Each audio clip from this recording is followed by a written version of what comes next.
So yun guys na good morning, good morning. Kamusta ang araw niyo mga kadabog? Ang inyong lingkod. Mono na ako. Dahil sa kalakado, di ba? Waiting tayo, pero na tayong ginagawa ng konti mga kadambo. Medyo busy tayo ngayon mga kadambo. So, dito tayo ngayon sa area. Mindanao, Barangay Labro. Dito sa Fairview, Quezon City. So, medyo busy lang tayo ng konti. May ginagawa lang tayo. Natay na tayo ng approval. Tapos, na tayo mga kadam.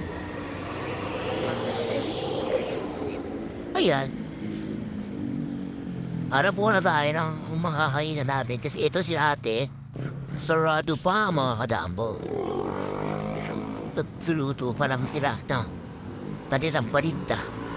So ayan guys, don't forget to follow, like, and share, and subscribe for the Dambo.